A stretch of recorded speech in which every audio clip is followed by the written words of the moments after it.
Welcome back to MindWaves, the official podcast of NYNO. Every episode, we sit down with researchers, clinicians, educators, and innovators who are helping us better understand the brain, behavior, and mental health. Today's episode focuses on a question that almost everyone has asked at some point. Why do people think, feel, and behave the way they do?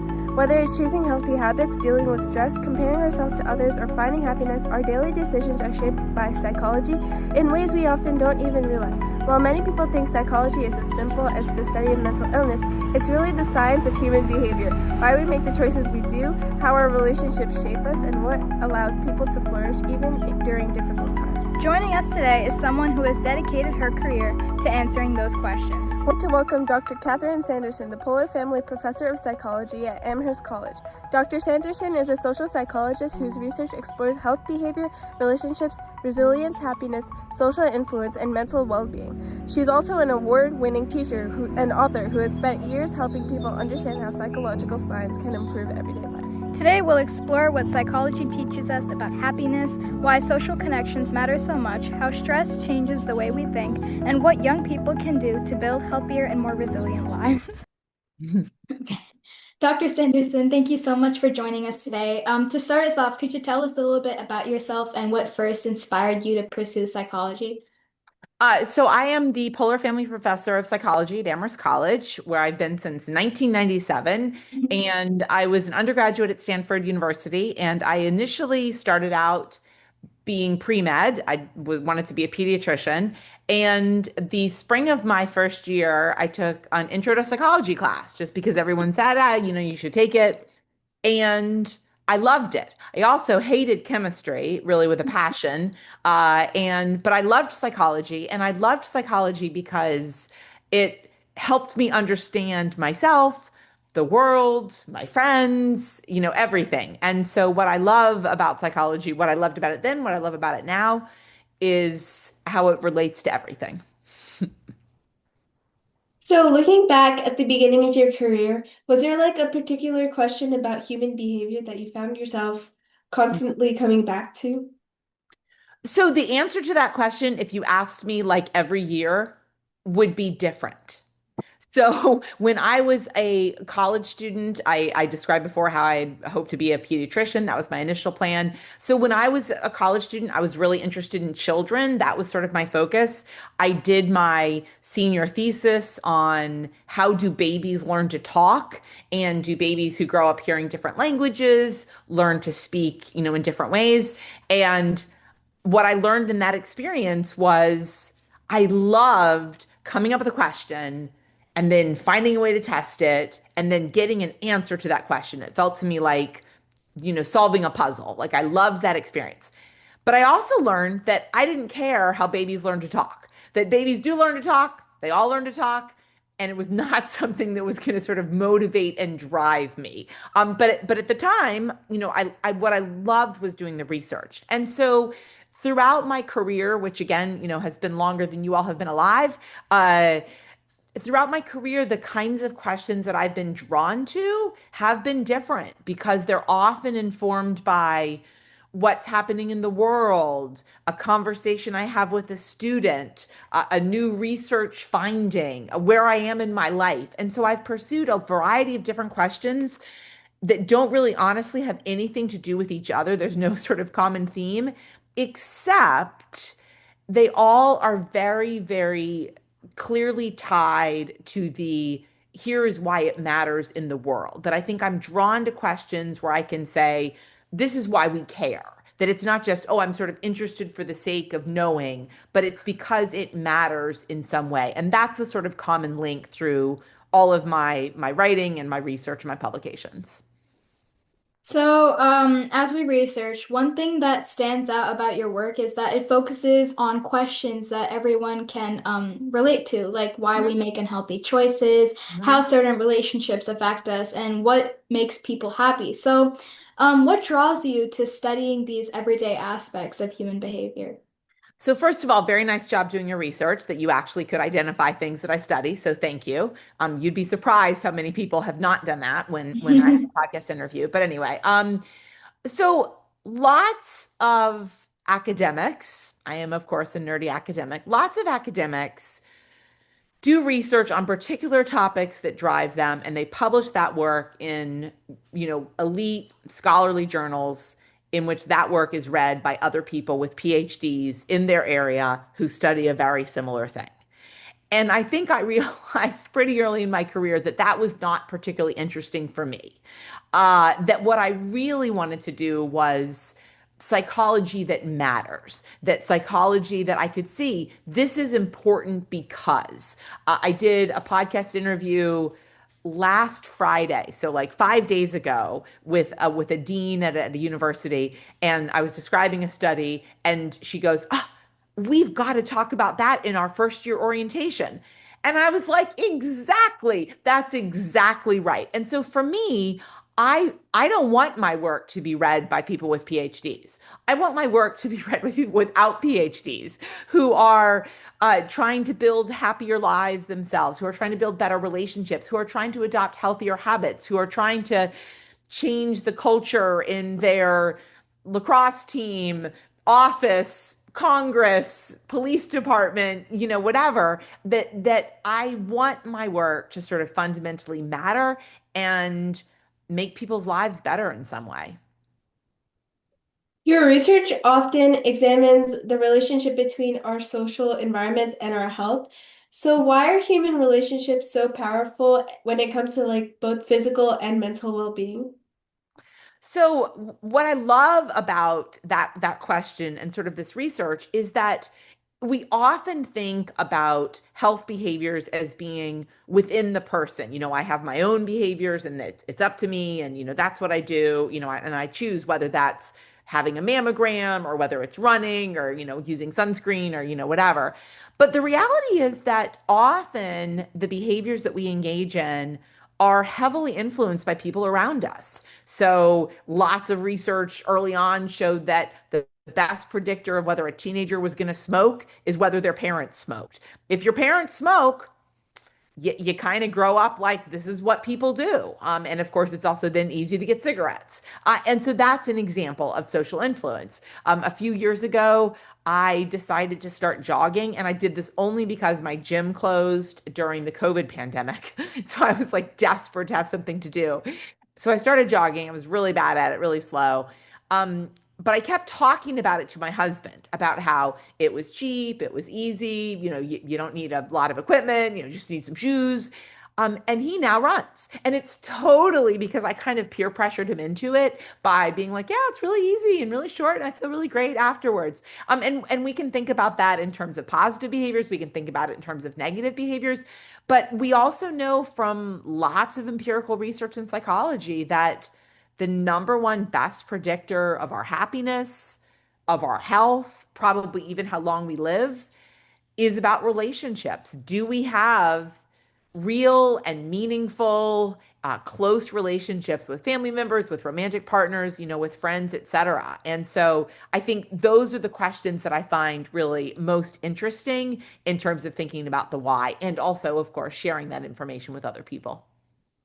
Thank you. Many people think of health as something that's determined by diet and exercise, but psychology clearly plays a huge role as well. So, how much of our health is actually influenced by the way we think and the people around us and our everyday habits? Yeah, so there's a really interesting slide that I show students in my close relationships class, and it looks at all the different predictors of how long you live. And many of them are the things that you would imagine. Do you have a flu vaccine? Do you smoke? Do you drink? Et cetera. Do you exercise and so on? But the top two predictors of how long we live, above all of those other things, are, do you feel connected to people around you? So that means, to your colleagues, your church group, your school group, your neighborhood, just sort of your social network. And do you have a close relationship? And that could be with a spouse or a sister or a best friend or, whatever. But do you have close relationships? So those two are the single top predictors. And what's interesting is that it's very hard to answer the why, because there may be lots of different things, that go into play. Maybe it's that when you're married to somebody, they nag you to take your medication, or they say like, you really should decrease your salt, or why don't you go jogging working with me or whatever. It's also the case that people who have close relationships may, in fact, have lower levels of stress in their lives. There's lots of research looking at what the former US Surgeon General has called the lethality of loneliness, that being lonely is horrible for our health. And that might be because being lonely leads you to think more depressive thoughts, and to get into kind of a gloomy mindset. It also might be that if you're lonely, you might stop taking care of yourself. No one's really going to notice if I, eat healthy or drink too much or, whatever. And so what we know is that there are all these sort of intersecting factors that influence how we think, our mindset, our relationships, as well as, of course, personality factors. You've studied how social norms influence behavior, as you were like talking about before. So could you explain what social norms are and why they have, well, you talked about this a little before, but why they have such a surprisingly strong effect on the decisions we make? hmm So what I would say is now probably the major area of my research is in fact social norms. And psychologists describe social norms as the unwritten rules that guide our thoughts, attitudes, and behavior. So what's really important is these are unwritten. So there are written rules like when there's a stop sign, you should stop or, whatever. But social norms are unwritten. And it means that when we are in a given environment, we are hardwired as people, as social beings, to pay attention to what other people are doing. So you walk into a room and you immediately sort of notice like, am I dressed like other people? Like, am I too casual? Am I too formal? Do I fit in this situation? But we do it in all sorts of different ways. So when you're in a room, you might pay attention to what are other people saying about their political beliefs. And you might sort of say, am I too liberal or am I too conservative? Or what do I think about that? Lots of research has shown that if you ask people, what do you think about this song? And you play a brand new song they've never heard before, their liking of the song is heavily influenced by if they think other people like them have liked it. So if you're like, lots of college students love listening to, whoever, then you're much more likely to say, oh yeah, I really like this song. It's really great. Than if you're like, most college students don't really like this music. And so we are heavily influenced in all sorts of different environments by what other people around us are doing, are saying, et cetera. Now, but one of the challenges that sometimes we misperceive those beliefs. We misperceive what people are doing. And that's precisely because when we look at social norms, we're looking at people's outward behavior. So, what is this person wearing? What is this person saying? What is this person presenting on social media? But sometimes people misrepresent themselves, right? So you might say, oh, yes, I floss my teeth every night. And most people probably don't. But that's an example about how you might present yourself in a given way. Lots of research, which I'm sure you're both familiar with, has shown that spending time on social media tends to be pretty bad for emotional and mental health. One of the reasons for that is that on social media, most people talk about the good stuff. Most people talk about, oh, here's this party I went to, or here's this great meal, or, here's all this fun I had on New Year's Eve, or, these flowers I got on Valentine's Day, or whatever it is.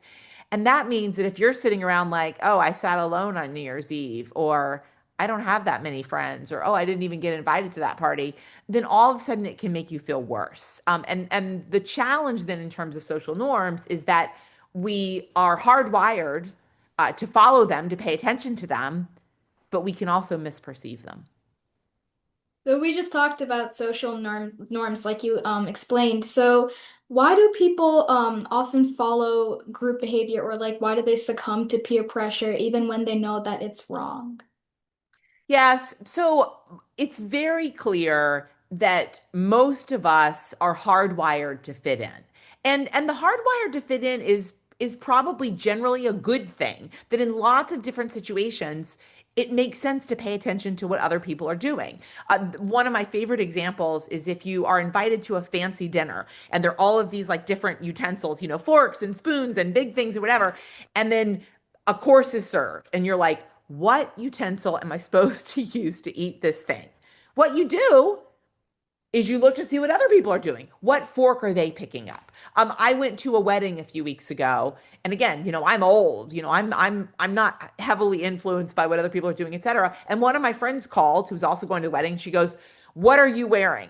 And that's like the typical example of like social norms. She's old, I'm old, but she still was like, are you wearing a skirt? Are you wearing a dress? Are you wearing pants? Et cetera. And so again, that's an example of how we want to fit in, that we want to fit in with other people, whatever our group is. And that's why when people start a new school or go to college for the first time or move to a new city, all of a sudden it might be like, oh, wait, everybody in this city is wearing, this particular kinds of jeans or listening to this particular kind of music, et cetera. It's why traveling is so interesting, because you travel to a new place and all of a sudden the social norms about greetings are, you hug people versus bow versus kiss people, et cetera. Those are examples of social norms. And we try to fit in with our community in terms of where that is. And so in general, that's a very good thing, right? It's like part of being part of a group. It's why when there's a stop sign, we don't want people to say like, I'm not going to have somebody tell me what to do just because it's a sign. We would like people to stop when there's a stop sign in that way. The problem becomes that sometimes, as your question alluded to, sometimes groups engage in poor behavior, and that can lead people to then follow along. So maybe individually you think like bullying is really bad, but like a lot of people are engaging in bullying and those kids seem to be popular. Or you might think, cheating on a test is really bad, but gosh, everybody around me is cheating. So if I don't cheat, I'm actually disadvantaging myself. And so there are times in which the group or some salient members of the group are behaving in a particular way, and that kind of pulls the norm, or pulls at least the perception of the norm, and gets people to follow something, even if in their heart of hearts, they don't really feel good about it. So, moving on to happiness. So, we hear advice about being happy, but happiness is a complicated scientific topic. So, from a psychological perspective, how do researchers actually define happy? So you've really hit on like a bitter debate. In that different researchers think about happiness in different ways. And I'll give you one of my favorite examples. And this is actually an example discussed at length by a former professor of mine who also won the Nobel Prize in economics, Daniel Kahneman. And the debate involves exactly your question. How do you think about happiness? So some researchers think it's really the moment to moment. How do you feel right now? Do you feel joy? Do you feel happiness? Do you feel contentment? How good do you feel right now at this moment? And other people think, no, it's really kind of like a bigger life satisfaction, contentment. If I could do my life over, would I repeat it how I've done it? And so those are two different ways. One is very much in the moment and sort of about emotional valence. And the other is really about this sort of big, broad global perspective. Sometimes you actually get different answers. So one of my favorite examples is if you ask women who don't work outside the home and have like young kids, how do you feel about being a mom? Overwhelmingly, they say, I feel really good about being a mom. I feel, really proud. I feel really good. I feel, like this is really worthwhile and meaningful to, to be a mother, et cetera. But if you ask women who are not working outside the home, who are staying at home with a 2-year-old, how do you feel right now? Most of them are like, I am exhausted. I am at my wit's end. I've just stepped on a Lego. I'm changing a diaper. I'm sleep deprived. In that moment, they are not feeling happy. But in this big global sense, motherhood is really important to them. And so the challenge in terms of studying happiness is that depending on if you're asking it in the moment versus this broader perspective, sometimes you get really different answers. Right. And have there any been have there been any findings about happiness in research that genuinely surprised you? I mean, kind of all the time, which is what I think is so interesting. One of my favorite findings is that we are happier when we give something to someone than when we get it. So if you ask people, how happy do you feel when you get a present? They're happy, whatever. But if you ask people, how happy are you when you buy something for yourself versus when you give a gift to someone else? People are actually happier when they give a gift to somebody else, a friend, even a stranger, a random act of kindness, than when they get something themselves. So this finding about giving seems to be really, really strong. It also seems to be universal. So some of the research on happiness initially was done largely in Western cultures. It's now been studied much more broadly, and this finding about the power of giving to other people is sort of remarkable because it includes giving a gift to a stranger, it includes volunteering, it includes random acts of kindness, it includes charitable donations to an organization, that any kind of giving seems to be extraordinarily beneficial for well-being. And I love that finding in part because it's kind of counterintuitive, right? Like giving away my time, my money, my energy. And yet it's so practical because there's so many different ways that we can give. So many students believe they'll finally be happy once they achieve a certain goal. So, for example, getting into college, earning high grades, or landing their dream career. So, does psychological research support that way of thinking? It does not. And maybe you want to just edit out this whole section, but this is often a belief. I will be happy when. And it's I will be happy when I get into college, when I graduate from college, when I get a job, when I get a promotion, when I get married, when I buy a house, when I retire, when I have a baby, whatever. And the reality is it just doesn't work that way. And that's because we adjust to that new level of happiness. So you're really excited because you got into your dream college and you're like, okay, now I'm going to be happy forever. And then you go to that dream college and all of a sudden there's classes and there's friends and there's stress and there's exams and it's hard to make new friends quickly and so on. And all of a sudden students feel like, well, wait, I'm still stressed and I'm kind of lonely and I don't have enough time, et cetera. And that's the reality. The reality is that when we are looking at happiness it is a losing proposition. And so that's why it's especially important to focus on what makes you happy now as opposed to when I will be happy, because happiness is always around the next corner. So, stress has become a almost defining feature of modern student lives. And what actually happens psychologically when we're under chronic stress, and why does it affect everything from memory to decision making and things like that? Yeah, chronic stress is so detrimental, and it's detrimental actually at a physiological, at a neurological level, as you sort of alluded to in your question.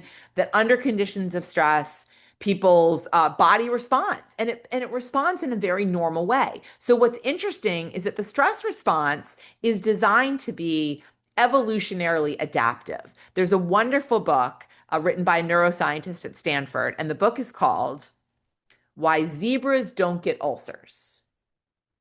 And here's why. Zebras don't get ulcers because they only react in this heart beating fast, rapid breathing, muscles tense, etc., when they're being chased by a lion, when they're literally about to die. Humans, they do it all the time. So I've got a lot of emails in my inbox. I've got a project due. I've got a job interview. I've got a blind date. I've got, I'm late for my train, whatever it is. Humans do it all the time. And the problem with that is that it sends your body at a physiological level into a state of high alert. And that is bad for happiness. It's bad for relationships. It's bad for sleep, and it's bad for health. And the problem is, it's probably evolutionarily adaptive to do it on some level, but it also, again, as you referenced in your question, is really, really bad for psychological and physical well-being to have this constant stress reaction. So, one area you've spoken about is resilience, and people often think resilience means never struggling at all, but that's probably not the best definition. So, what does resilience actually look like from a psychologist's perspective? Yeah, so I love this question because I think resilience is really underestimated in terms of its power and its importance. And resilience is really about the process of adapting. So we don't want bad things to happen to us, to our loved ones. But the reality is we actually learn from difficult experiences, and those difficult experiences give us a chance to practice how we respond to stressful experiences, and that's what's builds resilience. So if you've had a perfectly easy life in which nothing has gone wrong, you actually haven't had a chance to adapt and learn resilient skills because you haven't needed them. Everything has gone great for you. When you've struggled, when you've experienced some hard stuff, some disappointment, some failure, some loss, even some tragedy, it actually gives you a chance to learn, how do I respond? How do I adapt? How can I recover from that experience? And that is what builds resilience. Thank you. For students who are interested in psychology, neuroscience, mental health research, and so much more, what experiences in your life have helped shape your career, and what advice would you give to other students as they're getting started? Yeah, so I would say find ways to get involved. Find ways to get involved. And that could be volunteering at a local organization. That could be working, directly with a professor, or a teacher or a mentor in some way. But basically, we learn and develop skills in terms of thinking about research, thinking about science, thinking about psychology by having the opportunity to explore different things. And you might find, boy, this is really boring. Like I gave my example earlier of I don't care how babies learn to talk. But it was really important that I had that experience because what it taught me was I love doing research, but I don't care how babies learn to talk. Other people might say, I don't really care about research. What I really want to do is help people. And therefore I want to become a therapist. I want to become a mental health practitioner. I'm not a therapist. I'm just a nerdy researcher. And so figuring out exactly what appeals to you about it. Is it about the research? Is it about the brain? Is it about relationships? Is it about babies? Or is it really about mental health care? Those are all wonderful but really different pathways. Unfortunately, we don't have much time left. So, for our final question, if every listener remembered just one lesson from today's conversation a year from now, what would you hope that lesson would be? Relationships. That the relationships are the single best predictor of our happiness. It's not your SAT scores. It's not where you go to college. It's not how much money you make. It's not what you look like. It's about relationships. And that means relationships with family members, with friends, with romantic partners, with colleagues, with neighbors, et cetera. So invest and prioritize people.